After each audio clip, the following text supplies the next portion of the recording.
Listen, it's a pleasure to have you, and I just want you to just let the people. We just gonna have a conversation, man. Like right, we just talk bike life. With it. I'm here to answer all questions. Listen, Whatever y'all trying to know, man. Listen, we talked about Soul Flow Willie School. Yes, sir. There it is in the background. If y'all didn't know, of course, man, it's something that he built. And I love what he got going on. But let's talk about road, man. That's what y'all want to know. Well, I want to know just where you from, like originally. Broward County. Broward County, Broward Florida, County, man. man. Of course, man. You know what I mean?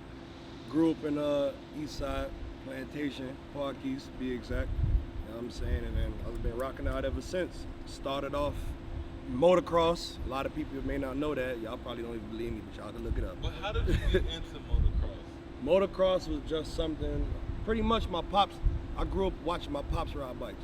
So my pops had an extensive history riding street bikes with a crew in Miami called the Miami Warriors. So before like all this what you seeing now, this like the Rough Rider era.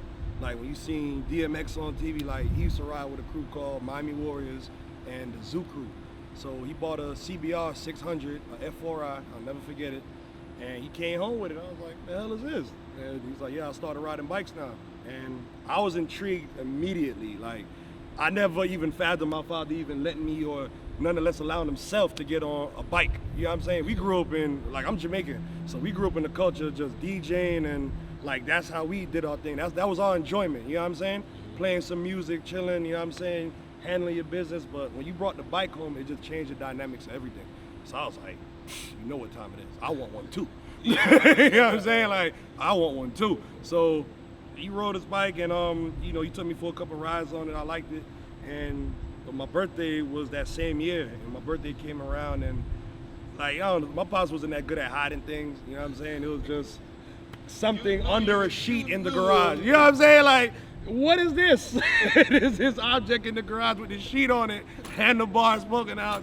So I just played dumb for like a month, you know what I'm saying? I was just like, I don't see it. So my birthday came around, you know, the big unveil, pulled the sheet off. I already knew what it was. I've been peeking at it all week. Like when y'all fall asleep, I'm under the sheet, look like, oh, you got me an XR 100.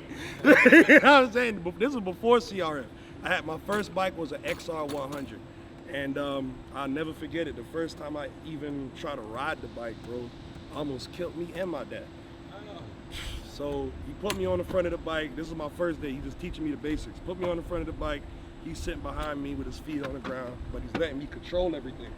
So I'm just hyped at this point. Like, there's no fear in a child. I don't know if y'all realize. Like, we have no bills, we have no worries, we have nothing. You go take care of me if anything happens. So I'm just gassed at this point. So he was just telling me to ease off ease on the throttle a little bit and slowly release the clutch. And I just blacked and just took off.